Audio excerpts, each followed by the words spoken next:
جب تک جیوں میں آقا کوئی غم نہ پاس آئے، کوئی غم نہ پاس آئے۔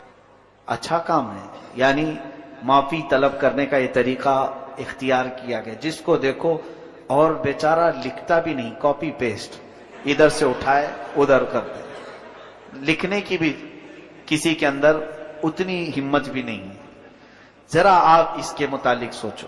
صحیح ہے، ہمارے بزرگوں کا یہ طریقہ رہا۔ حدیث پاک ابھی میں نے سنایا، جس کے دل میں کینہ ہو آج اس کی مغفرت نہیں ہوگی۔ کینہ کہتے ہیں مسلمانوں سے قطع تعلق کرنا۔ مسلمانوں میں بہت سارے ایسے ہیں جو اپنے رشتوں کو چھوڑ کر بیٹھے ہوئے، بھائی بہن سے بات نہیں کر رہا ہے۔ بہت تو ایسے ہیں ماں بیٹوں میں بات چیت بند ہے۔ معاذ اللہ رب العالمین، حدیث پاک میں ہے جس نے دنیا میں صلہ رحمی رشتے کو قطع کیا، کٹ کیا، قیامت کے دن اسے کاٹ کر دوزخ میں ڈال دیا جائے گا۔ صلہ رحمی کو قطع کرنے والا، حضور نے یہ بھی فرمایا، جس نے 3 دن سے زیادہ اپنے بھائی سے ترک تعلق کیا وہ میری امت میں سے نہیں ہے۔ یہ بڑی وعیدیں ہیں۔ اس لیے بزرگوں نے ایک طریقہ اپنایا تھا، آج کی رات جو کچھ بھی ہوا پچھلا سب بھول جاؤ۔ معافی طلب کرنے کے لیے ہم رب کے حضور آتے ہیں، مغفرت کے لیے، لیکن اگر ہمارے پاس 2 چیزیں ہیں، نمبر 1 شرک اگر کیا ہو تو بخشش کی سوال ہی نہیں۔ دوسری چیز اگر کینہ ہے دل میں دوسرے کے متعلق، اپنے بھائیوں کے متعلق، تو بھی بخشش کی یہاں پر ممانعت کر دی گئی، مغفرت نہیں ہوگی۔ تو بزرگوں نے یہ عادت ڈالی تھی امت مسلمہ کو کہ یہ شب برات آنے سے پہلے پہلے اپنے دل کے کینوں کو صاف کر لو، معافی طلب کر کے صاف ستھرے ہو جاؤ، تاکہ آج بٹنے والی مغفرت تمہیں بھی مل جائے۔ بذات خود اس سے معافی طلب کریں جس کے ساتھ آپ کا معاملہ ہوا ہے، اس کے پاس جائیں۔ یہاں پر نفس جانے نہیں دے گا، یہی بات تو ہے۔ میں آپ کو بتاؤں، جتنی جلدی آپ یہ معافی نامہ بھیجیں کسی کو کہ مجھے معاف کر دیں، اسی جگہ پر ایک دوسرا سولوشن میں آپ کو بتاؤں، یہی فون تمہارے ہاتھ میں واٹس ایپ کے ذریعے سے استعمال کر رہے ہو اور فلاں کو بھیج رہے ہو مجھے معاف کر دینا، وہیں اگر تم اس کے نمبر پر کال کر کے بات کر لیتے اسے کہ آج شب برات آنے والی ہے، مجھے تھوڑا معاف کر دو، پچھلے کئی باتیں تمہارے سے سخت ہو گئی، اس کے لیے دل نہیں مانے گا۔ بات چیت کر لیتے، تمہارا دل نہیں مانے گا، چھوڑو بھیج دیتے ہیں، دیکھے تو ٹھیک ہے، نہیں تو کوئی بات نہیں۔ یہ جو ہے نفس نے تمہیں اس طرح سے کرنے کی عادت ڈالی۔ نفس امارہ یہ نہیں چاہتا ہے کہ کسی کے سامنے جھک جائیں ہم۔ معافی طلب کرنے میں نفس کی شرمندگی ہے، اور رب تبارک و تعالیٰ یہی چاہتا ہے کہ تم اپنے نفس کو جھکاؤ۔ اپنے نفس کو جب تک تم نہیں جھکاؤ گے تو معافی کی کوئی امید ہی نہیں۔ یاد رکھنا قیامت کے دن یہی حقوق العباد تمہیں جہنم میں لے کے چلے جائیں گے۔ اس کا حق مارا، اس کو ستایا، اس کو پریشان کیا۔ اگر یہ قیامت کے دن سب کھڑے ہو گئے تو پھر ان سب کو تمہیں نیکیاں بانٹنی پڑیں گی جو جو نیکیاں کیے تھے، اور اگر نیکیاں کچھ ہے نہیں تو ان کے گناہ اٹھا کر تمہارے اوپر ڈالے جائیں گے۔ یہ حقوق العباد میں یہی ہوگا قیامت کے دن۔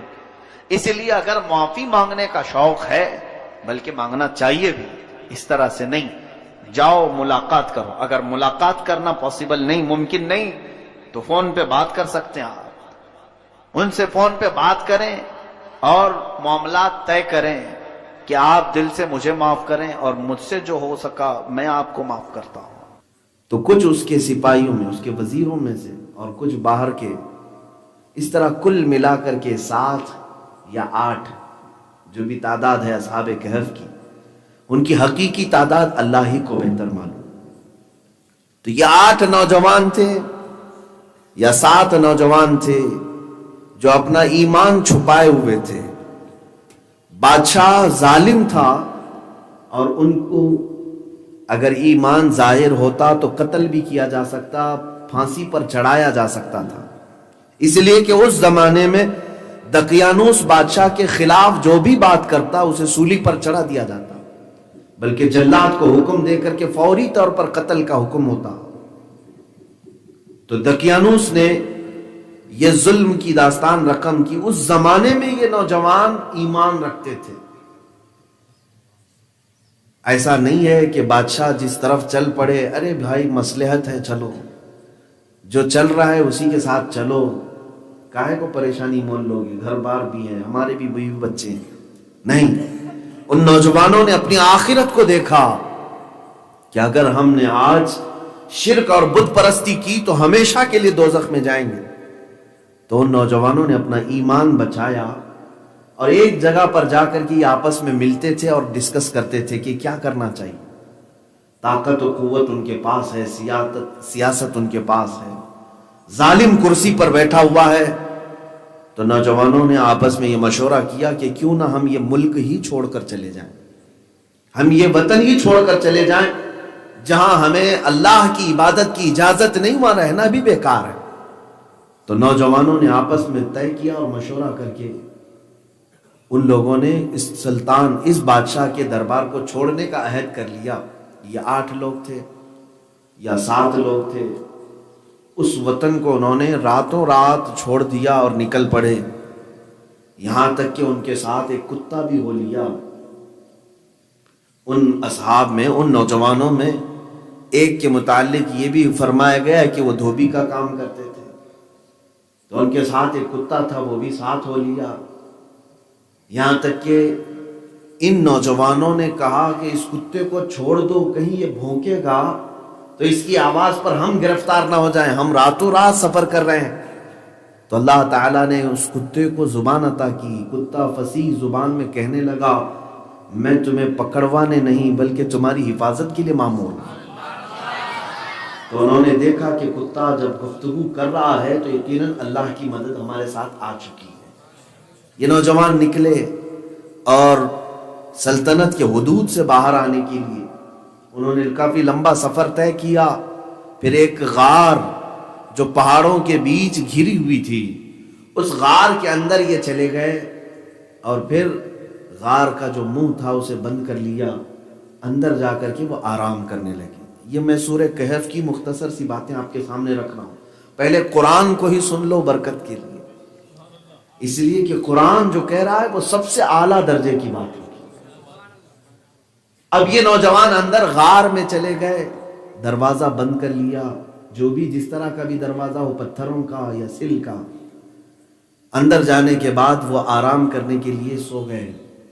دوسرا دن ہوا، بادشاہ کے سلطنت کے درباری خبری جو تھے انہوں نے خبر کر دیا بادشاہ کو کہ کچھ نوجوان ایسے ہیں جو تیرے عقیدے کو نہیں مانتے، وہ تیرا دربار چھوڑ کر، تیری سلطنت چھوڑ کر نکل چکے اور یہاں سے کافی دور جا چکے ہیں۔ بادشاہ کو غصہ آیا کہ میرے ہوتے ہوئے میرے عقیدے پر کوئی کیوں نہیں قائم ہو سکتا۔ اب آرڈر دیا کہ وہ جہاں ملے وہاں انہیں قتل کر ڈالو، مار ڈالو۔ اب ڈھونڈنے کے لیے فوج نکل پڑی۔ پھر بعد میں پتہ چلا کہ وہ اس راستے گئے ہیں اور غار تک لوگ پہنچ گئے۔ بادشاہ کو خبر دی گئی کہ اس غار کے اندر یہ لوگ گئے ہوئے ہیں۔ بادشاہ خود آیا اور اپنے پولیس کے ساتھ، اپنے سپاہیوں کے ساتھ آ کر غار کے پاس اس نے ایک دیوار بنا دی، کہا کہ یہ خبر ان کی یہیں بن جائے گی، ان کو باہر نکلنے کا کوئی راستہ نہ رکھو، اس غار کو پکا کر دو، یعنی باہر کے دروازے کو ایسا بند کر دو کہ یہ باہر نہ نکل سکے۔ اس نے دیوار اٹھوا دی، غار بند ہو گیا، اندر سے وہ باہر آ نہیں سکتے۔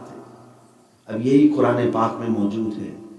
بادشاہ جب وہ غار کے دہانے کو بند کر کے اپنے سپاہیوں کے ساتھ نکلا تو وہاں ایک چرواہا تھا، اس نے دیوار پر ان کے نام اور ان کی تاریخ لکھ دی کہ یہ 7 یا 8 جوان تھے جو بادشاہ کے عقیدے پر نہیں تھے، بادشاہ کے مذہب پر نہیں تھے، یہ ایک خدا کے پیروکار تھے اور ایک خدا کو سجدہ کرنے والے تھے۔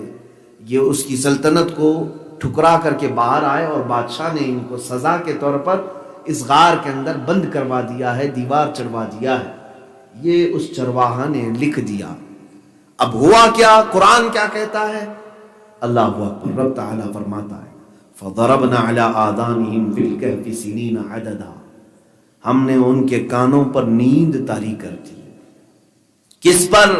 ان نوجوانوں پر اللہ نے نیند طاری کر دی، سو جاؤ تم، آرام سے سو۔ اب ان کے اوپر نیند طاری ہوئی تو کیسی نیند؟ صبح سے شام کی، شام سے صبح کی نہیں، 300 سال تک سوتے رہے۔ 300 سال تک اللہ نے ان پر نیند طاری کی۔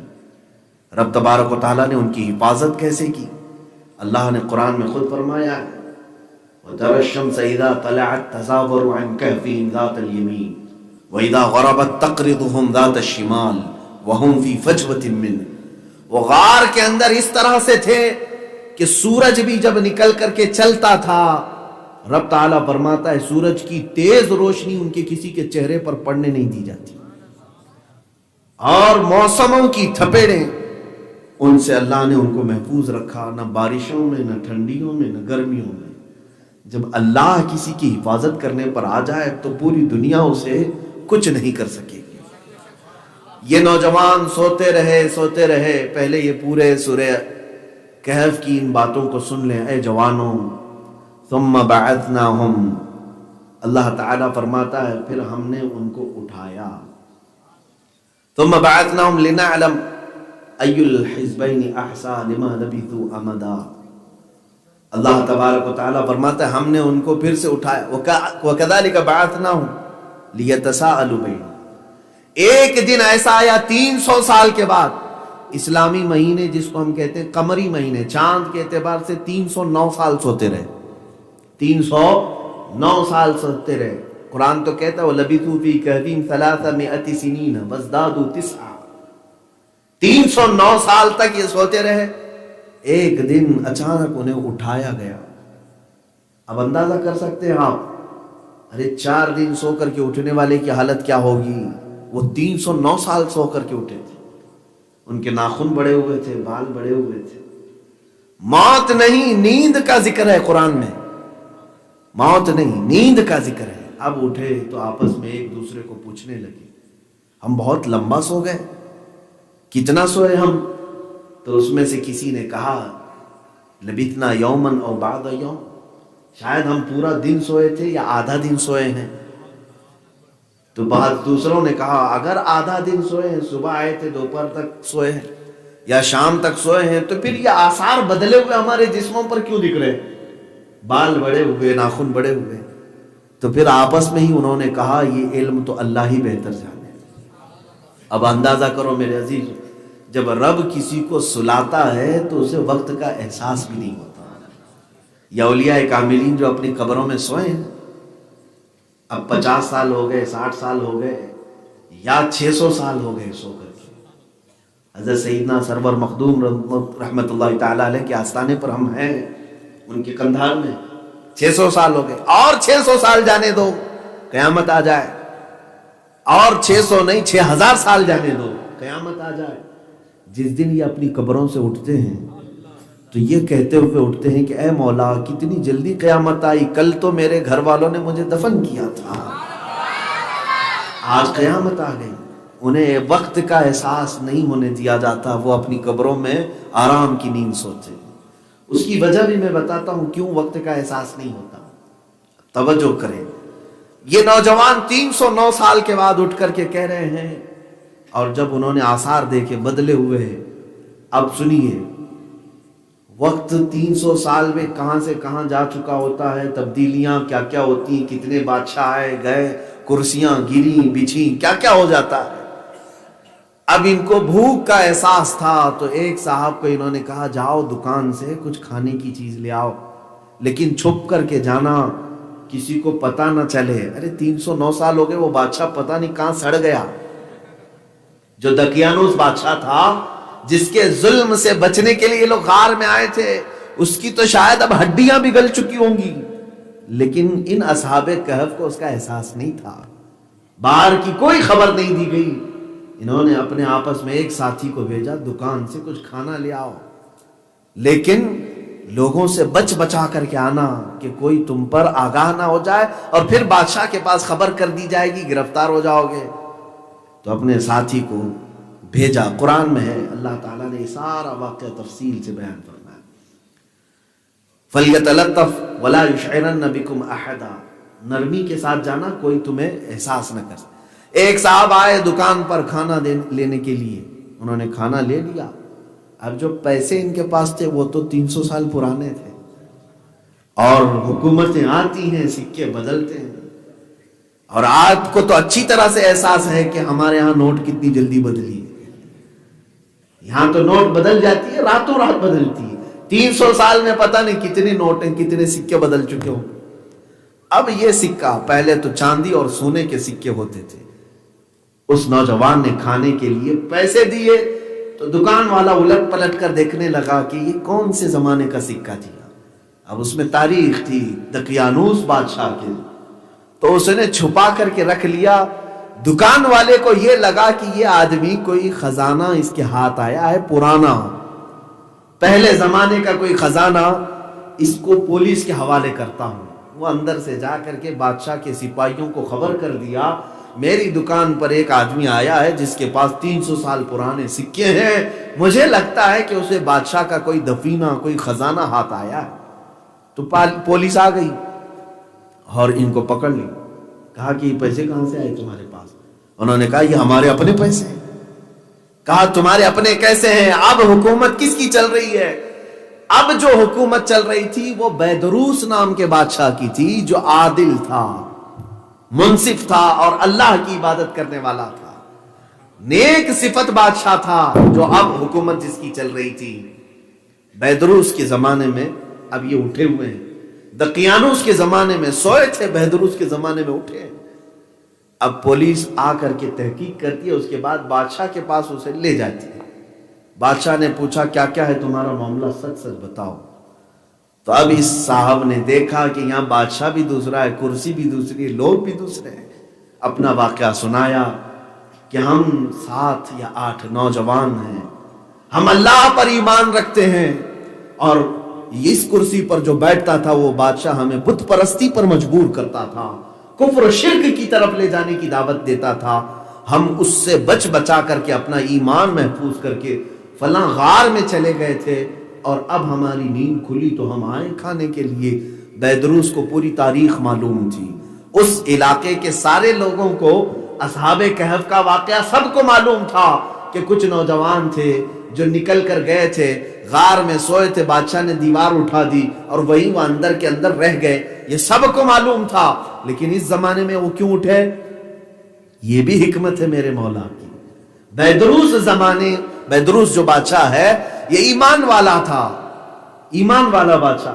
اس کی رعایا میں کچھ لوگ ایسے ہو گئے کہ مرنے کے بعد دوبارہ اٹھائے جانے کا انکار کرنے لگے, کہ ایک بار جو آدمی مر جاتا ہے دوبارہ کبھی اٹھ نہیں سکتا.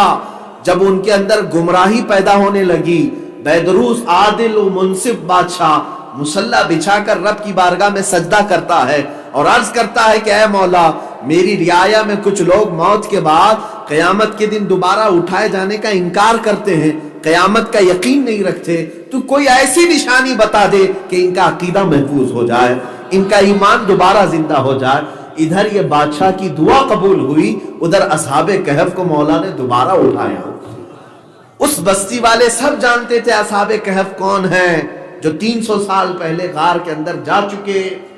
اب بادشاہ نے جیسی ہی خبر سنی کہ اس غار سے یہ آئے ہیں, بادشاہ خود اپنی فوج اور اپنے سارے سپاہیوں سمیت نکلا اور کہا مجھے بھی دیکھنا ہے وہ غار کہاں ہے اور لوگ تمہارے کیا کر رہے ہیں.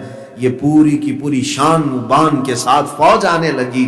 اصحاب کہف جو اندر موجود تھے, ان لوگوں نے محسوس کیا کہ ہمارا ساتھی پکڑا گیا, ہمارا ساتھی پکڑا گیا اور پوری بادشاہ کی فوج آ رہی ہے. لیکن جیسے ہی وہ آئے غار کے پاس تو یہ اصحاب کہف نے دیکھا نہ وہ بادشاہ ہے نہ وہ سپاہی ہیں, یہ کوئی دوسرے ہی ہیں. تو بادشاہ پہنچنے کے بعد ان لوگوں کو زندہ حالت میں دیکھا, ان کے اوپر جسموں پر بدلے ہوئے عصا, بال بڑے ہو چکے, ناخن بھی بڑے ہو چکے ہیں. تو سارے لوگ اللہ کے سجدے کے لیے گر گئے اور اللہ کی وحدانیت کا اقرار کیا, اور سبوں نے اس بات کا اقرار کیا کہ اے مولا تو قادر مطلق ہے, جس کو جب چاہے زمین سے اٹھا سکتا ہے, یہ عقیدہ آخرت کو زندہ کرنا تھا، اللہ نے ان کو دوبارہ اٹھایا 309 سال کے بعد۔ اب کھانا کہاں، وہ ساری چیزیں اصحاب کہف بیٹھے، بادشاہ نے دیکھا تھوڑی ہی دیر کے بعد دوبارہ اصحاب کہف کو نیند آ گئی، دوبارہ اصحاب کہف کو نیند آ گئی، وہ سو گئے۔ یہ بھی قرآن پاک اور احادیث سے ثابت ہے۔ اب جیسے ہی وہ سو گئے، بادشاہ اور سپاہی ہٹ گئے۔ انہوں نے کہا شاید اللہ کی مصلحت یہی ہے کہ یہ غار کے اندر ہی رہیں۔ پھر سے دوبارہ دیوار اٹھانے کی بات تھی، بادشاہ نے سونے کے تابوت بنوائے۔ کس کے؟ سونے کے تابوت بنوائے، اور ہر اس صحابی کو جو اصحاب کہف ہیں ان کو سونے کے تابوت میں رکھ کر غار کے اندر رکھا اور غار کا دروازہ بند کیا۔ اتنا واقعہ ہوا، بادشاہ کے خواب میں بے چینی۔ دوسرے دن وہ اصحاب کہف آ کر کہنے لگے فوراً ہم کو سونے کے تابوت سے نکالو، ہم جس زمین پر سو رہے تھے اسی زمین پر ہمیں رکھو۔ بادشاہ دوبارہ دروازہ کھلوایا، سونے کے تابوت نکلوائے، اور پھر ان اصحاب کہف کو زمین پر ہی لٹایا گیا۔ سونا چاندی سب چیزیں وہاں سے باہر نکالی گئیں، حتیٰ کہ میرے عزیزو جو کتا ان کے ساتھ گیا تھا وہ بھی دوبارہ زندہ ہوا تھا 300 سال کے بعد۔ پھر وہ اسی طرح سے وہیں سو گیا جیسے اصحاب کہف سوئے۔ اب قرآن کی آیت اگر آپ پڑھو اور ترجمہ جا کر کے دیکھو تو تمہاری آنکھیں حیرت میں رہ جائیں گی۔ مولا تعالیٰ فرماتا ہے کہ تم دیکھو لَوِ اطَّلَعْتَ عَلَيْهِمْ لَوَلَّيْتَ مِنْهُمْ فِرَارًا وَلَمُلِئْتَ مِنْهُمْ رُعْبًا۔ یہ آیتیں بتا رہی ہیں وَقَلْبُهُمْ بَاسِطٌ ذِرَاعِهِ بِالْوَسِيدِ۔ آج بھی اصحاب کہف اسی حالت میں موجود ہیں۔ اگر تم ان کے غار کے پاس جاؤ گے تو اللہ فرماتا ہے پیٹ پھیر کر بھاگ جاؤ گے، اللہ ایسا رعب ڈال کر رکھا ہے۔ بعض لوگ ویڈیو بنا کر کے لاتے ہیں وہاں کی اور کہتے ہیں کہ اصحاب کہف کا غار ہے۔ میں نہیں سمجھتا، کیونکہ حضرت امیر معاویہ رضی اللہ تعالیٰ عنہ کے زمانے میں ایک بار صحابہ کی جماعت اصحاب کہف کے غار کی طرف گئی تھی تو ان کو ایک آگ جیسی نظر آئی، وہ پیٹ پھیر کر کے بھاگ آئے۔ اور پھر صحابہ نے کہا کیا تم نے قرآن میں نہیں پڑھا اس غار کے پاس کوئی نہیں جا سکتا، کوئی دیکھ نہیں سکتا انہیں؟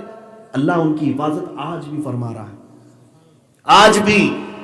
اب کتنے سو سال گزر گئے اس کا تو اندازہ ہی نہیں۔ میرے عزیزو یہ اصحاب کہف کون تھے؟ اب بادشاہ وہاں سے دروازہ بند کیا، ان کی پوری تاریخ، ان کے نام لکھے۔ ہاں اتنا ضرور ہے کہ وہاں پر ایک مسجد بنائی گئی، اور ہر سال جس سال وہ سوئے تھے سارے لوگ اسی دن وہاں جمع ہوتے اور ان کا تذکرہ کرتے اور لوگوں کے اور جوانوں کے اندر ایمان کو زیادہ کرتے۔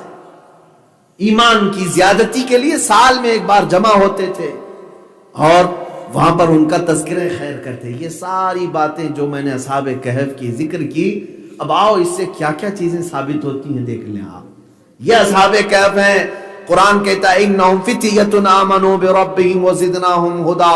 کچھ نوجوان تھے جو اپنے رب پر ایمان لائے اور ہم نے ان کی ہدایت میں زیادتی عطا کی، ہم نے ان کو ایمان میں زیادہ کر دیا۔ پتہ یہ چلا کہ جوان کہلانے کے لائق وہی ہوتا ہے جو اپنے ایمان کی حفاظت کرتا، وہی جوان ہے۔ شباب صرف اور صرف بے حیائی کا نام نہیں، اپنے جسم کے اظہار کا نام جوانی نہیں ہے۔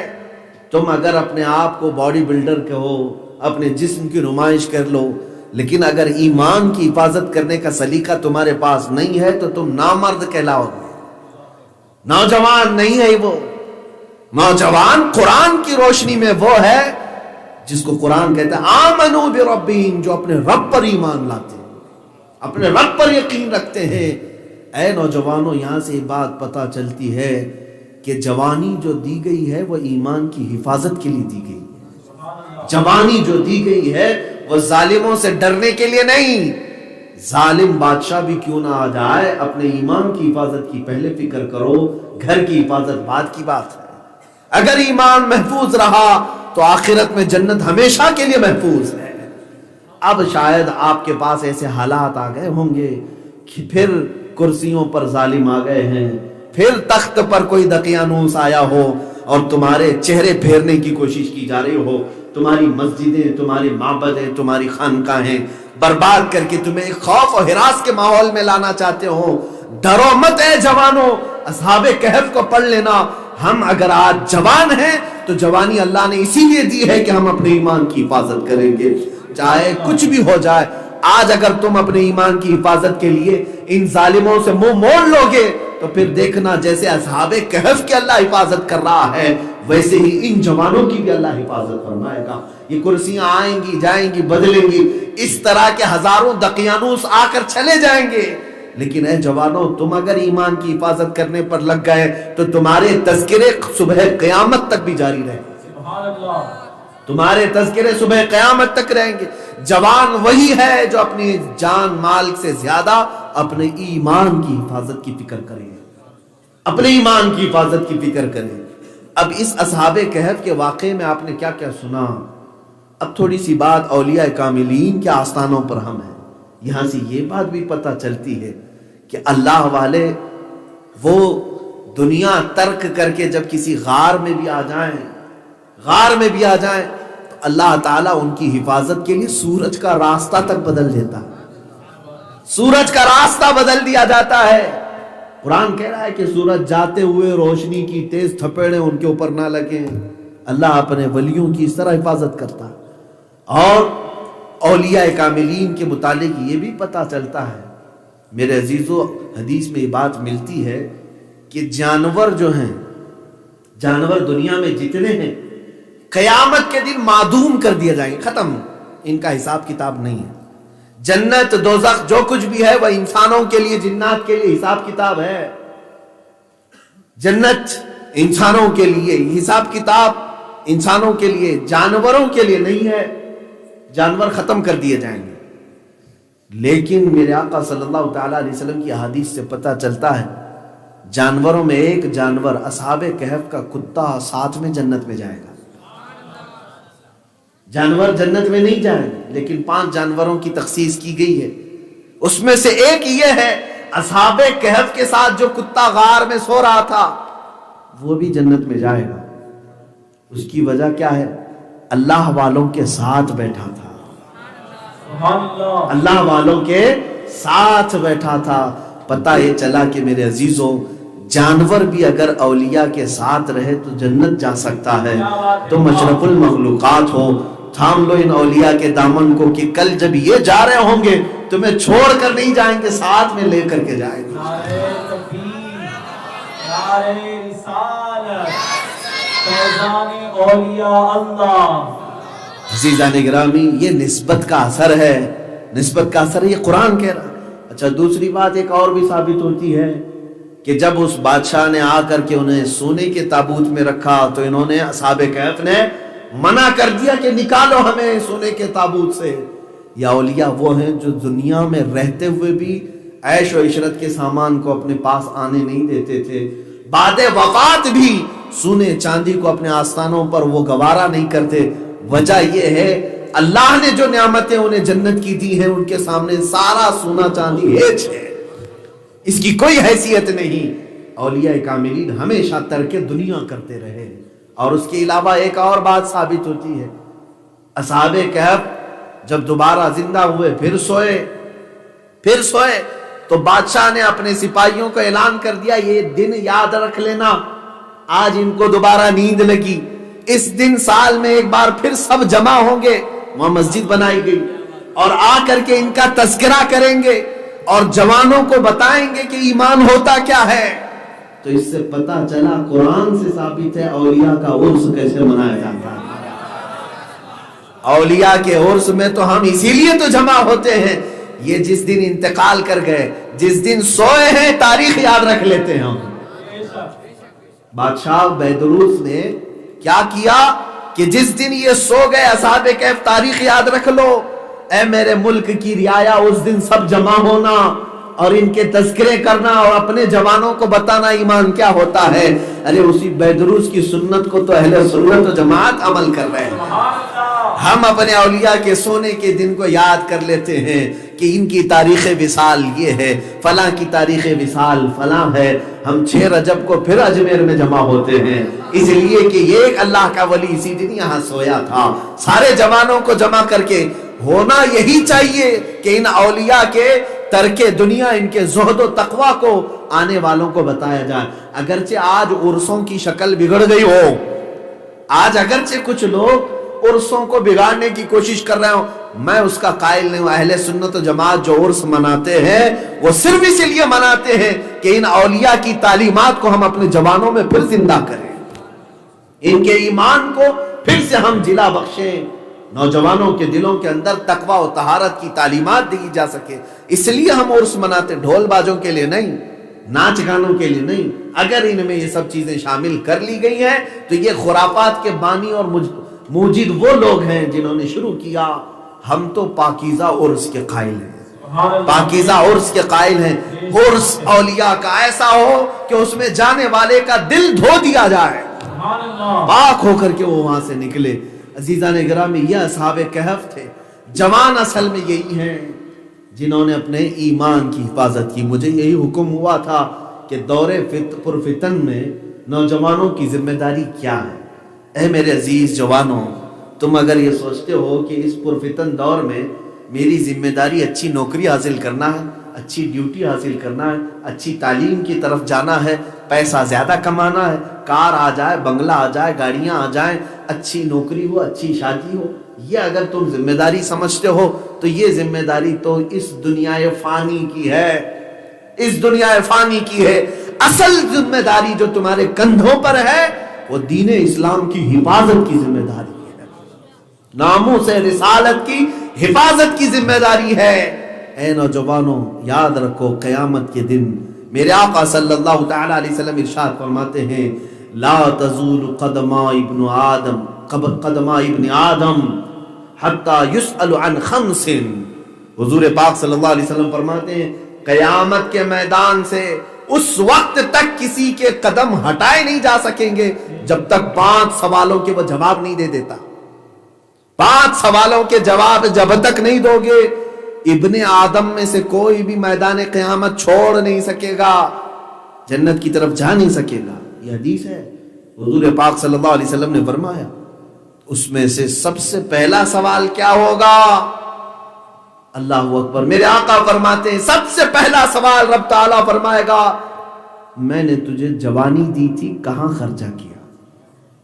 میں نے تجھے جوانی دی تھی، تو نے کہاں کہاں خرچہ کیا، حساب دے دے۔ اب بزرگان دین فرماتے ہیں جوانی کا حساب دیتے دیتے کچھ لوگوں کو 300 سال گزر جائیں گے، 300 سال، کسی کو 200 سال۔ ہاں اگر نیکیوں میں گزارا تھا تو وہ اس طرح سے بیان کر دے گا کہ جیسے یہاں کا گھنٹہ 2 گھنٹہ ہو، لیکن جس کی جوانی عیاشیوں میں گزری ہے، ایک ایک بات اسے بیان کرتے کرتے سالوں لگ جائیں گے اور وہ ہٹ نہیں سکے گا۔ آپ کیا سمجھتے ہیں یہ جو نامہ اعمال کے بارے میں آپ سنتے رہتے، نامہ اعمال ہمارے سیدھے ہاتھ میں دے دے، کیا ہے یہ نامہ اعمال؟ 4 پیج کی کتاب نہیں ہے۔ قرآن کہتا ہے جب تمہارے ہاتھوں میں نامہ اعمال دیا جائے گا، سامنے لایا جائے گا، نوجوان اس وقت پکاریں گے ما لہذا الکتاب لا یغادر صغیرۃ ولا کبیرۃ الا احصاها، اے اللہ یہ کیسی کتاب میرے سامنے تو لایا ہے کہ اس میں کوئی چھوٹی چیز بھی نہیں چھوڑا نہ بڑی چیز چھوڑا، سب لکھ دیا ہے۔ جو رات میں کرتا تھا وہ بھی، جو دن میں کرتا تھا وہ بھی، جو مجمع میں کرتا تھا وہ بھی، جو تنہائی میں کرتا تھا وہ بھی، سب لکھ دیا گیا ہے۔ اور رب تعالیٰ کا حکم ہوگا پڑھ کر کے سنا۔ کتنی کتابیں ہوں گی وہ؟ 1 کتاب 2 کتاب جو تم پکڑو گے، بلکہ حدیث میں ہے جہاں تک تمہاری نظر جا رہی ہوگی تمہاری کتابیں دکھیں گی۔ یہ نامہ اعمال ہے۔ اس لیے کہ جب سے ہم نے بولنا شروع کیا اور موت تک جو کچھ بھی بولا، ہم نے جو کچھ بھی کیا، سب لکھا گیا ہے۔ ارے میں 1 گھنٹہ تقریر کروں گا، میری تقریر کو لکھ کر کے دیکھ لینا، یہی پتہ نہیں کتنے پیج پر آ جائے گی۔ اور جو ہم پوری زندگی بات کیے ہیں لوگوں سے، یہ سب جو فرشتوں نے لکھا ہے وہ پتہ نہیں کتنی کتابوں میں آ جائے، کتنی کتابوں میں۔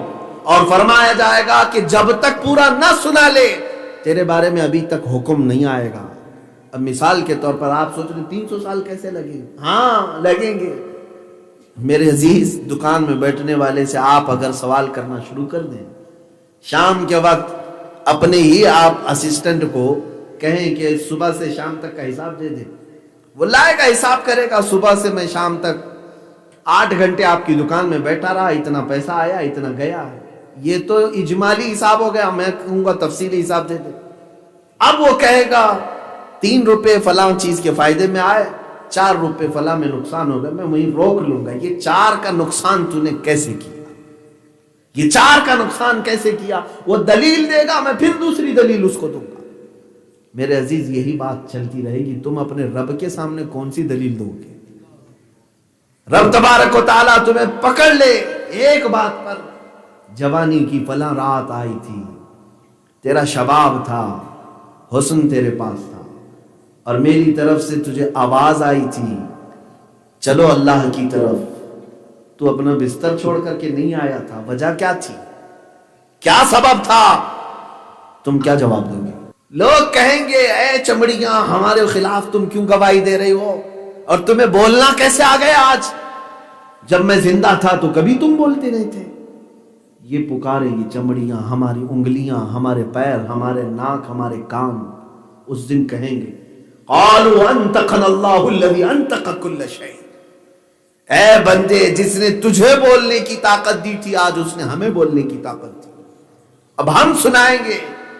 یہ ساری چیزیں ہمارے خلاف گواہ ہو جائیں گی. اے نوجوانوں، جوانی جو ہے عیش و عشرت کے لیے نہیں ہے. ہاں ایک بات یاد رکھ لو، جس کی جوانی محفوظ ہو گئی اور اس زمانے میں، اس پرآشوب زمانے میں، میں سمجھتا ہوں اللہ کی ولایت اسے مل جائے گی. اللہ کی ولایت مل جائے گی. 18 سال سے لے کر صرف 25 سال تک، ویسے تو جوانی 15 سے لے کر 40 سال تک کی ہے. 15 سال سے لے کر 40 سال تک کی یہ جوانی قرآن کی زبان میں. اور میں کہہ رہا ہوں 18 سے 25 سال، یہ 7 سال کوئی محفوظ رکھ لے، اپنے 7 سال اپنے قدموں کو محفوظ کر لے. میرے عزیزو، تمہارے لیے اللہ کی طرف سے انعامات کی بوچھار ہوگی، انعامات کی بوچھار. تم دیکھو گے ان تمام چیزوں کو کہ اللہ تمہاری زبان میں کتنا اثر عطا کرے گا، تمہاری آنکھوں میں کتنا نور اور سرور بھر دیا جائے گا. لیکن جنہوں نے ڈیمیج کر لیا اپنی جوانی کو، ان سے ساری برکتیں اور رونقیں چھین لی جاتی ہیں. زبان کا اثر ختم کیا جاتا ہے، نگاہوں کا اثر مار دیا جاتا ہے، دل ہمیشہ وسوسوں میں مبتلا رہ جاتا ہے، پیٹ گندی چیزوں کی خواہش کرنے لگتا ہے.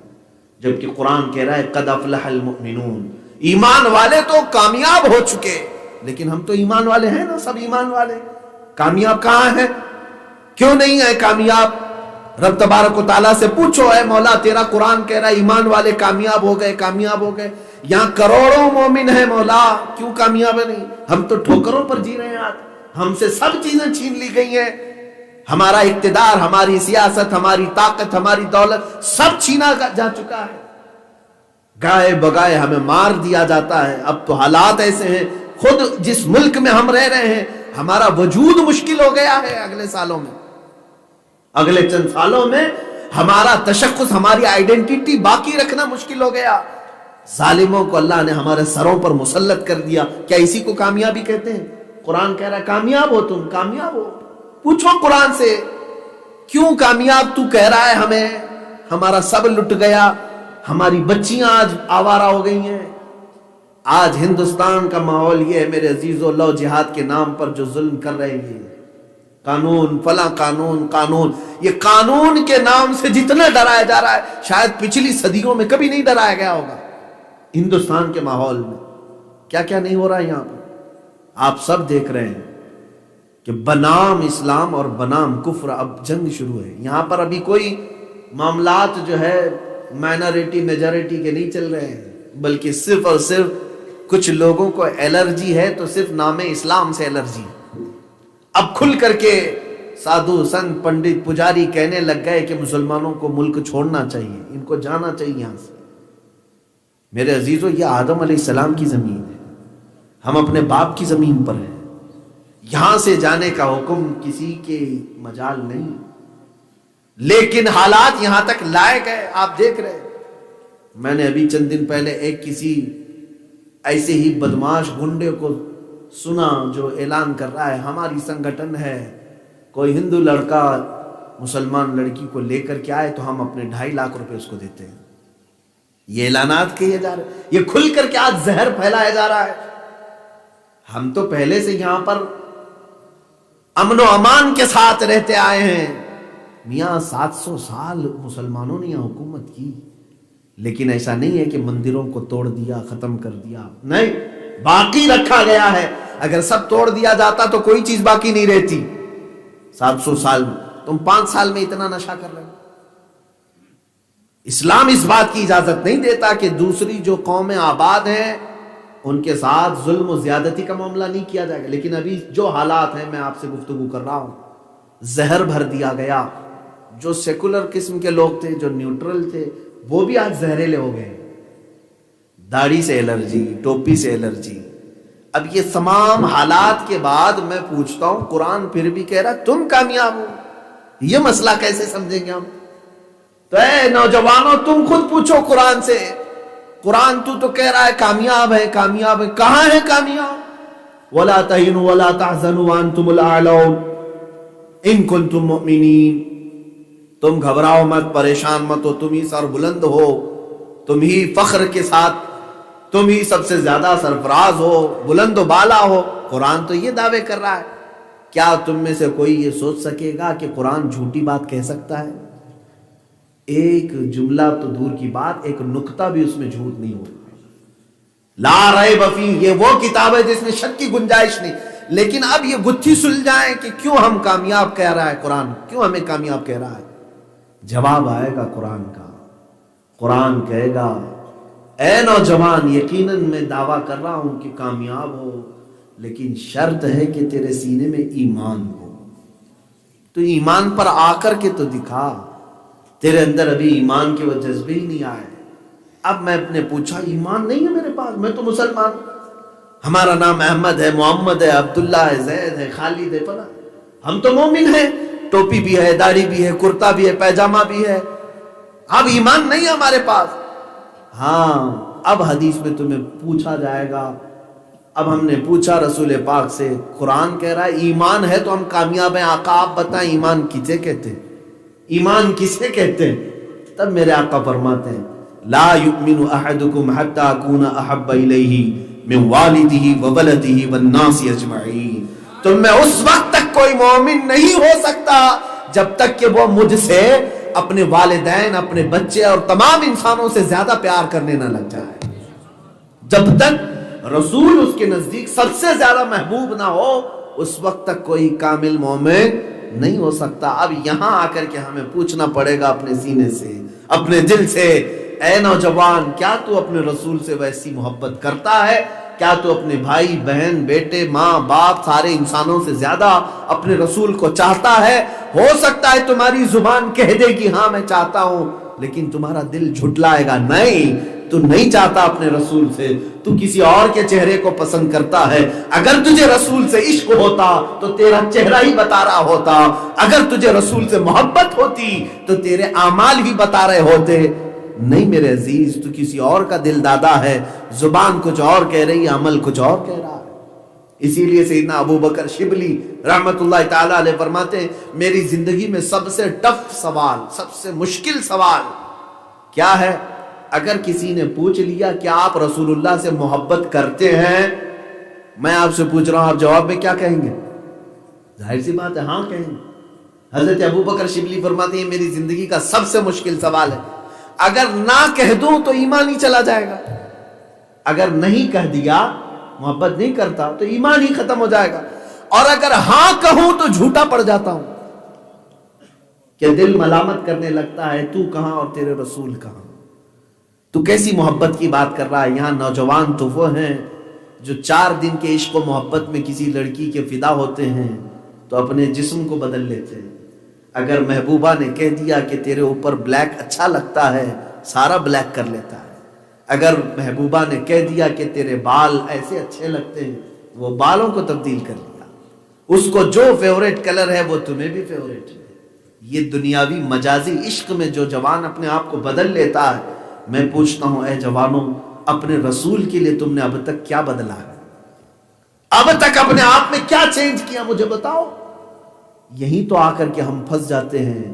قرآن سچ کہہ رہا ہے، آج بھی کامیاب ہم ہی ہیں، لیکن ایمان تو ہو.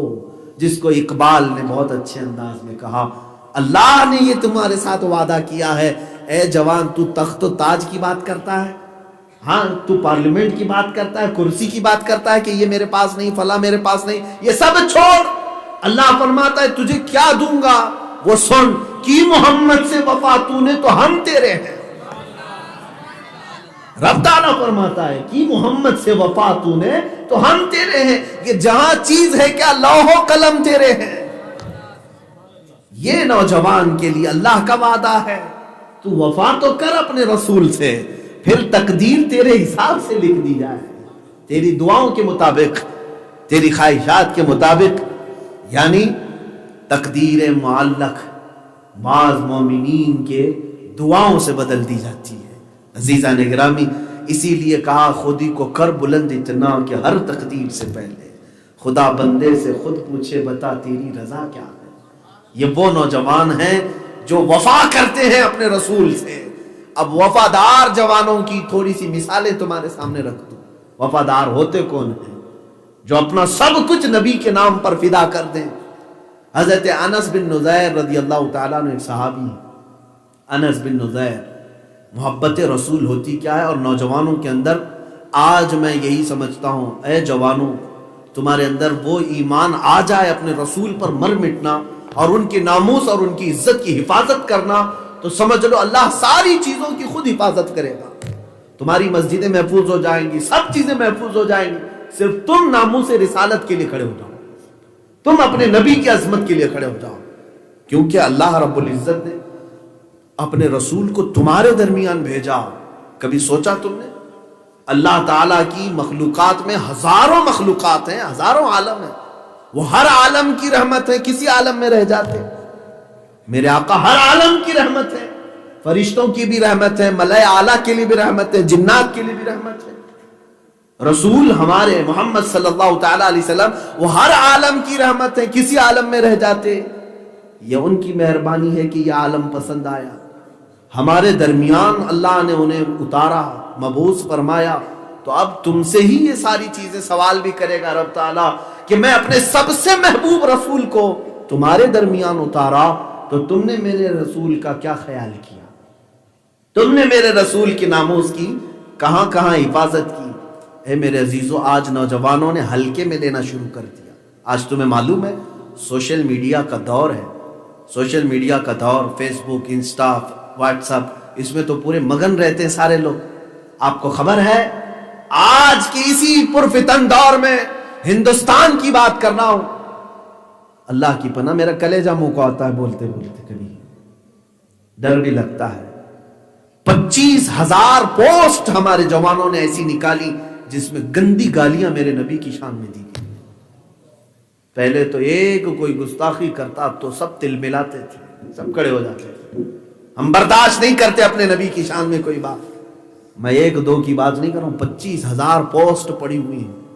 خود میں آپ کو بتاؤں 100 کے قریب نوجوانوں کی ہم نے ایک ٹیم بنائی جو اس پر ایکشن لے، سائبر کرائم میں کمپلینٹ کرے. نوجوانوں نے کرنا شروع کیا. اور جو سوشل میڈیا کی ویب سائٹس ہیں، فیس بک کو رپورٹ کیا، انسٹاگرام کو رپورٹ کیا کہ میرے نبی کی شان میں یہ بہت بھدی اور گندی بات کر رہا ہے. یہاں تک کہ جانوروں کے ساتھ میرے نبی صلی اللہ تعالیٰ علیہ وسلم کے خاکے بنا کر لوگوں نے پوسٹ کیے سوشل میڈیا پر. ہم نے پوسٹ کیا، جانتے ہیں رپلے کیا آتا ہے؟ انسٹاگرام سے، فیس بک سے رپلے آتا ہے کہ یہ ہماری کمیونٹی گائیڈنس کے اگینسٹ نہیں ہے، یہ فریڈم آف ایکسپریشن ہے، کوئی بھی اپنے اظہار کر سکتا ہے. میرے نبی کو گالیاں دینا آج دنیا کہہ رہی ہے فریڈم آف ایکسپریشن ہے، اپنے اظہار رائے کی آزادی اس کو کہہ رہے ہیں. میرے عزیزو، ہم کون سی دنیا میں آج آ گئے؟ اسی لیے ہمارا سب چھین جائے گا. امام غزالی کی وہ بات مجھے یاد آتی ہے، جس زمانے میں رسول پاک کی شان میں گالیاں دی جانے لگی اور امت خاموش رہے، تو وہ انتظار کرے چند دنوں کے بعد ان کی ماں اور بہنوں کو سڑکوں پر لا کر نیلام کیا جائے گا، یہ کچھ نہیں کر سکیں گے. ان کے بچوں کے چھیتڑے اڑا دیے جائیں گے، یہ کچھ نہیں کر سکیں گے. شاید وہ دن دیکھنے پڑ جائیں گے آپ کو، ہمیں بھی۔ وہ دن لا رہے ہیں کفار و مشرکین، ہمارے سامنے مسجدوں کے مینار اتارے جا رہے ہیں، کچھ نہیں کر سکے۔ کچھ کر سکتے ہو؟ ہم کروڑوں کی تعداد میں ہیں میرے عزیزو، وہ دن آنے والا ہے۔ کیوں؟ سزا کے طور پر آئے گا وہ دن کہ ہم آج اپنے حبیب کی عزت کو ہلکے میں لینے لگ گئے، نارمل سمجھتے ہیں ہم ناموس رسالت کو۔ اپنی عزت کی بات آئے، ارے 1 انچ زمین کسی پڑوسی نے لے لیا 10 سال کیس کرتے ہیں، ہائی کورٹ تک چلے جاتے ہیں، اپنے بھائیوں کو معاف نہیں کرتے 1 انچ زمین کے لیے۔ 4 فٹ زمین کوئی اندر آ گیا تو اس کے لیے کتنے کیس ہوتے ہیں، پنچایتیں بٹھائی جاتی ہیں۔ اے نوجوانوں، کیا اپنے حبیب پاک کی شان میں گالیاں سن کر کبھی تم بھی قانونی کارروائی کرنے کی خواہش کی ہے؟ نہیں کرتے۔ ہم ہزاروں کی تعداد میں سوچتے ہیں وہ ہوتا رہتا ہے، جاتا رہتا ہے۔ تو پھر یاد رکھو، قرآن کہہ رہا ہے ان تصیبہم فتنہ او یصیبہم عذاب علیم، ان قریب اللہ تمہیں فتنے میں مبتلا کرے گا یا دردناک عذاب میں گرفتار کرے گا۔ کیوں؟ میرے نبی کو تم نے ہلکے میں لیا۔ ہے نوجوانوں، آؤ اس رسول کی عظمت پر، صحابہ جو مر مٹتے تھے، اللہ اللہ، ان کی مثال صبح قیامت تک نہیں ملے گی۔ جو جوانی انہوں نے وارفتہ طور پر حضور پاک کی عزت اور ناموس پر فدا کر دی، اس کی ایک جھلک بھی نہیں مل پاتی۔ انس بن نزیر کی بات کر رہا تھا، حضور اکرم صلی اللہ تعالی علیہ وسلم مسجد قباء میں ہیں، ایک خط آ گیا مکہ سے، ایک صاحب آئے اور انہوں نے کہا یا رسول اللہ صلی اللہ تعالی علیہ وسلم، خفیہ باتیں ہیں مکہ والوں کی، اس میں آپ قبول فرما لیں لیکن کسی کو ظاہر ہونے نہ دیں۔ جو صاحب آئے تھے انہوں نے خط پہنچایا، میرے آقا کے پاس چلے گئے، حضور کے پاس، حضور کے قریب صحابی انس بن نزیر تھے، انس بن نزیر کا گھر قریب میں تھا، حضور ان کے گھر میں چلے گئے، کہا انس آؤ ادھر سامنے آؤ، خط کھولو، سناؤ کیا لکھا ہے۔ انہوں نے پڑھا، اس میں تو مکہ سے کسی صحابی نے یہ خط بھیجا تھا، یا رسول اللہ صلی اللہ تعالی علیہ وسلم، مکہ والے مدینے پر حملے کی تیاریاں کر رہے ہیں، فلاں فلاں جگہ میٹنگیں لے رہے، اتنا ہتھیار جمع کیے، اتنا سامان ہے، ان کے پلاننگ یہ، جنگوں کی ساری خبریں اس خط میں تھی۔ قبل از وقت حضور کو اطلاع ہو گئی مکہ سے، حضور نے کہا خط بند کر، اے انس بن نزیر، یہ راز میرے اور تمہارے درمیان ہے، کسی کو پتہ نہیں چلنا چاہیے، کسی کو معلوم نہ ہو۔ اللہ کے نبی صلی اللہ علیہ وسلم نے اتنا فرمایا، انس بن نزیر نے گردن جھکا لی، آقا یہ راز میری جان نکلنے تک محفوظ رہے گا۔ نکلے گھر سے باہر، اسی اثنا میں حضرت انس بن نزیر کی بیوی اندر تھی، وہ آئیں، انس بن نزیر کو پکڑ لیا اور کہا اے انس، رسول پاک سے کیا بات کر رہے تھے، کیا بات کر رہے تھے، مجھے بھی بتاؤ۔ انس بن نزیر نے کہا تجھے کیا فرق پڑتا ہے میں رسول سے کیا بات کر رہا ہوں، تو اپنے گھر کے کام دیکھ، ان باتوں میں نہ آ۔ حضرت انس نے ٹال دیا، تو بیوی نے کہا اے انس، میں نے اندر سے سن لیا، میں نے اندر سے سن لیا کہ مکہ سے خط آیا ہے رسول پاک کے نام پر، اور تم پڑھ کر کے جو سنا رہے تھے، اتنا سننا تھا۔ حضرت انس نے گردن پکڑ لی، بالوں سمیت اپنی بیوی کی گردن پکڑ لی اور اپنے ہاتھ میں دبا لیا اور لے کر کے سیدھے دربار رسالت میں آ گئے، آئے اللہ کے نبی، مجھ انس کو معاف کریں، کہیں میں قیامت کے دن غداروں میں نہ اٹھایا جاؤں۔ آپ کا راز تھا، میں نے افشا نہیں کیا، میری بیوی نے اندر سے سن لیا۔ اے اللہ کے نبی، اگر حکم ہو تو میں اس کی گردن الگ کر دوں تاکہ یہ راز ہمیشہ کے لیے محفوظ ہو جائے۔ رسول کریم صلی اللہ تعالی علیہ وسلم نے حضرت انس سے کہا اے انس، اسے چھوڑ دو، وہ بھی میری صحابیہ ہے، جس طرح تم حفاظت کرو گے وہ بھی حفاظت کرے گی۔ حالانکہ ان کی بیوی خیانت دار نہیں تھی، کوئی دوسری عورت نہیں تھی، وہ خود صحابیہ تھی، اس کے باوجود حضرت انس نے ان کی گردن پکڑ لی، یہ راز رسول اللہ کا ہے۔ یہ حفاظت کرنے کے لیے وہ اپنوں کو تک نہیں دیکھتے تھے۔ میرے نبی کی عزت اور عظمت پر کوئی بات آئے، کون بیوی کون باپ۔ حضور پاک کی بارگاہ میں ایک بار صحابہ بیٹھے، ابو عبیدہ بن جراح رضی اللہ تعالیٰ عشرہ مبشرہ میں سے، جن کو حضور نے امین الامت کہا، آئے ایک دن چادر اس طرح سے ڈھک کر کے، کوئی چیز سامنے لے کر کے آئے، خون ٹپک رہا تھا۔ حضور اکرم صلی اللہ تعالی علیہ وسلم کے پاس آئے، حضور نے پوچھا کیا ہے ابو عبیدہ، چادر ہٹائی تو ایک انسانی کھوپڑی تھی۔ انسانی سر تھا گردن سے الگ کیا ہوا. حضور پاک صلی اللہ علیہ وسلم نے پوچھا یہ کیا ہے؟ کہا یا رسول اللہ یہ میرے باپ کا سر ہے. میرے باپ کا. کہا یہ کیسے؟ کہا میں نے قتل کیا. کہا باپ کا قتل کیا؟ میرے آقا کھڑے ہو گئے. کسی کو اپنے باپ کے قتل کی اجازت کیسے دی جا سکتی ہے؟ تو انہوں نے کہا آقا مجھے یہی تو بات کھائے جا رہی ہے، اس لیے تو آپ کے دربار میں آیا ہوں. بات در حقیقت یہ ہے یہ میرا باپ آپ کا گستاخ تھا. جب میں گھر جاتا تھا مجھے ٹونٹ مارتے ہوئے طنز کرتے ہوئے صرف آپ کی شان میں گالیاں دیتا تھا، وہ آپ کو برا بھلا کہتا تھا. میں نے کئی دنوں اس کو سمجھایا میرے باپ کو کہ جو بولنا ہے مجھے بول، میرے نبی کو مت کر، میرے آقا کی بارگاہ میں کچھ نہ کہہ، مجھے گالیاں دے لے. لیکن یہ مانتا نہیں تھا، ہر بار آپ کی شان میں بولتا تھا. آج میں شکار سے واپس آیا، میرے ہاتھ میں ننگی تلوار تھی اور یہ پھر اپنی عادت کے مطابق آپ کی شان میں بکواس کرنے لگا.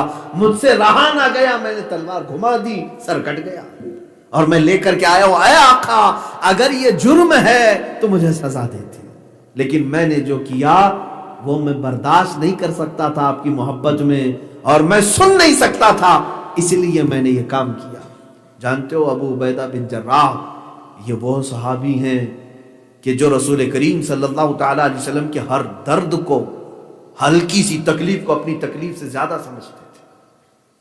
جنگ احد میں جب میرے آقا صلی اللہ تعالی علیہ وسلم پر ایک ظالم کافر نے لوہے کی ٹوپی اٹھا کر کے مار دیا تو حضور پاک کے چہرے پر آ کر کے وہ لگی اور تانت ہی کہتے ہیں نا لوہے کی، وہ حضور پاک کے رخساروں سے اندر جا کر کے دانت میں پھنس گئی تھی. دانت میں پھنس گئی اور گالوں کے اندر سے جا کر کے وہ دانت کا ٹکڑا پھنسا ہوا تھا. صحابہ دیکھ کر کے بے چین تھے، بے قرار تھے. میرے نبی کی ہلکی سی تکلیف انہیں گوارا نہیں ہوتی تھی. اس وقت حضرت ابو بکر صدیق آئے اور کپ کپی ان کے اندر تاری تھی کہ یہ دانت اگر نکالا جائے تو کیسے نکالا جائے. اس وقت حضرت ابو عبیدہ بن جراح جن کا ذکر کر رہا ہوں وہ قریب آئے، کہا ابو بکر مجھے موقع دے تو میں نکالتا ہوں. کہا کیسے نکالو گے؟ حضرت ابو عبیدہ نے کہا میں اپنے دانتوں سے کھینچ کر نکال رہا ہوں. انہوں نے دانتوں سے کھینچ کر کے وہ جب کڑی نکالی، میرے آقا صلی اللہ تعالی علیہ وسلم کے 2 دانت شہید ہو گئے، 2 دندان مبارک نکل گئے، اور حضرت ابو عبیدہ بن جراح کے 4 دانت نکل گئے. جب کھینچا آپ نے اتنی تیز جا کر کے وہ بیٹھی ہوئی تھی، آپ کے دانت پورے ہل گئے تھے. تو پھر آپ سے کہا گیا ابو عبیدہ بن جراح سے یہ جو پھنسی ہوئی کڑی تھی لوہے کی، اس کو ہاتھ سے بھی نکالا جا سکتا تھا. ابو عبیدہ کہتے ہیں مجھے معلوم تھا یہ جب نکالا جاتا تو میرے نبی کے دانت نکلنے والے تھے، مجھے گوارا نہیں تھا کہ ہاتھ سے نکالوں اور میرے نبی کے دانت نکلیں. میں نے اپنے دانتوں سے اس لیے نکالا کہ میں اپنے آپ کو تسلی دے سکوں میرے نبی کے 1 دانت پر میرے 2 دانت شہید ہو. یہ وہ صحابی تھے ابو عبیدہ بن جراح جب اپنے باپ کا سر لے کر کے آئے اور یہ کہا کہ گستاخی کرتا تھا اس لیے میں نے مار دیا. حضور آپ فیصلہ کریں میرے لیے کیا حکم ہے. حضور اکرم صلی اللہ تعالی علیہ وسلم کھڑے ہوئے، اسی وقت جبرائیل امین آیت قرآنی لے کر آئے. لا تجد قوما یؤمنون باللہ والیوم الآخر یوادون من حاد اللہ ورسولہ ولو كانوا آباءهم او ابناءهم او اخوانهم او عشیرتهم. اللہ نے فیصلہ صادر کر دیا، اے نبی وہ ایمان والا ہو ہی نہیں سکتا جو آپ کے دشمنوں کو اپنا دوست سمجھتا ہو، چاہے اس کے باپ ہوں، اس کے بیٹے ہوں، اس کے خاندان والے ہوں. آپ کے صحابی نے جو کیا، رسول کے صحابی نے جو کیا وہ عین ایمان ہے. یہی تو مسلک اعلیٰ حضرت ہمیں سکھاتا ہے. دشمن احمد پہ شدت کیجئے، ملحدوں کی کیا مروت کیجئے، غیظ میں جل جائیں بے دینوں کے دل، یا رسول اللہ کی کثرت کیجئے. میرے عزیزو ہمارے لیے فرسٹ پرائیوریٹی رسول پاک کی ذات ہونی چاہیے، تبھی تم واپس اپنی اسی وقار میں آؤ گے، اسی عزت میں آؤ گے. آج حالات ایسے ہو گئے، ہم فرقوں میں جو بٹے، جماعتوں میں بٹے، پیروں میں بٹے. بعض لوگوں کو یہ باتیں بری لگتی ہیں، میرے عزیزو کڑوی ہوں گی، لیکن ایک بات یاد رکھنا، بخار کی دوا کڑوی ہوتی ہے، نگل لو تو بخار چلا بھی جاتا ہے. ہاں مجھے کوسنا ہے تو بعد میں کوس لینا، لیکن میں وقت کے تقاضوں کے اعتبار سے آپ سے گفتگو کر رہا ہوں. آج کیا ہمارے حالات ایسے نہیں کہ تمہارے پیر کے خلاف بولو تو سب آسمان سر پہ اٹھا لیتے ہیں، جہاں میرے نبی کی شان میں گندی گالیاں دی جا رہی ہیں تم خاموش بیٹھے۔ یہ کون سا ہمارا دین ہے، کون سا ایمان ہے؟ آج حالات ایسے ہو گئے کہ تم اپنے باپ اور ماں کے خلاف سننا نہیں چاہتے اور اپنے رسول کے بارے میں سب سن کر کے گوارا کر لو گے۔ معاذ اللہ رب العالمین۔ جس وقت ایسے حالات آ جائیں، امام مالک رضی اللہ تعالیٰ عنہ نے فرمایا امت کو زمین پر رہنے کا حق ہی نہیں ہے۔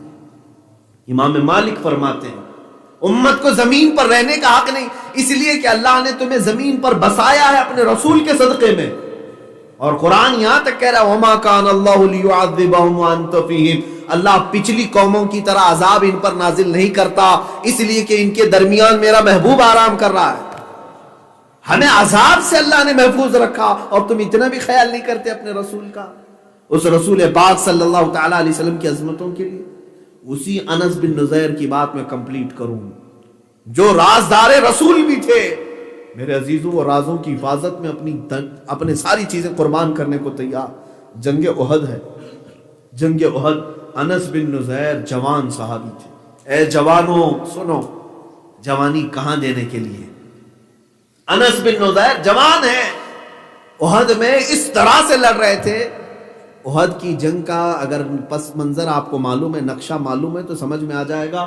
یہ احد کی جنگ شروع میں مسلمانوں نے اس پر غلبہ حاصل کر لیا کافروں پر، بعد میں تھوڑی سی بات ایسی ہو گئی کہ کافر غالب آ گئے اور 70 صحابہ کی جانیں گئی، اور وہ جنگ شکست میں تبدیل ہو گئی، صحابہ کی شکست میں بدل گئی۔ اسی جنگ میں میرے آقا صلی اللہ علیہ وسلم کے دندان مبارک شہید ہوئے۔ وہی جنگ ہے جس میں حضرت امیر حمزہ کا سینہ چاک کر کے کلیجہ نکالا گیا۔ یہی وہ جنگ ہے، جنگ احد۔ بہت سخت آزمائش تھی صحابہ کے لیے۔ جانتے ہیں یہ وقت ایسا آ گیا صحابہ پر کہ کفار پیچھے سے بھی حملہ آور ہیں، سامنے سے بھی حملہ آور ہیں، اور رسول پاک صلی اللہ تعالی علیہ وسلم کی جانثار صحابہ انس بن نذیر یہ چیل کی طرح جھپٹتے تھے، حضور دیکھ رہے تھے۔ شام ہو گئی تو غائب ہو گئے، کہیں دکھ ہی نہیں رہے۔ پوچھا میرے آقا نے انس بن نذیر کو ڈھونڈو کہاں ہے؟ صحابہ ڈھونڈتے ہوئے پورے میدان میں گھوم رہے تھے۔ ایک جگہ آئے، ایک لاش کٹی ہوئی تھی۔ کیسے کٹی ہوئی ہے؟ چہرہ بھی مسخ کر دیا گیا، چہرے کو پورا ایسے چپیٹ دیا گیا کہ نہ ناک نظر آئے نہ آنکھ نظر آئے، کچھ بھی نہیں، اور پورا جسم یہاں تک کہ پیٹ پھاڑ کر آنتڑیاں باہر ہیں، ہاتھوں اور پیروں کا مسئلہ کیا گیا ہے، انگلیاں کاٹ کر کے الگ پھینکی گئی ہیں، کوئی جسم پورا دکھ نہیں رہا۔ اس طرح صحابہ کے ساتھ حالات ہوئے۔ رسول کریم صلی اللہ تعالی علیہ وسلم کا گزر وہاں سے ہوا۔ پوچھا انس بن نذیر کہاں ہے؟ کچھ لاشیں تو پہچان میں نہیں آ رہی تھی۔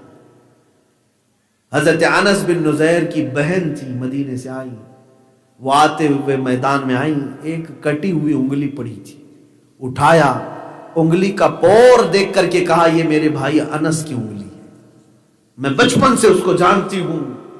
جب نکھا گیا تو وہ پورا لاشا ٹکڑوں میں تھا، سب سمیٹا گیا۔ یہ وہی انس بن نذیر ہیں جنہوں نے اپنی بیوی کو بھی گردن سے پکڑ لیا تھا۔ اللہ کے نبی صلی اللہ تعالی علیہ وسلم کی آنکھوں سے آنسو آئے، اور قرآن کی آیت میرے آقا نے پڑھی، رجال صدقوا ما عاهدوا اللہ علیہ۔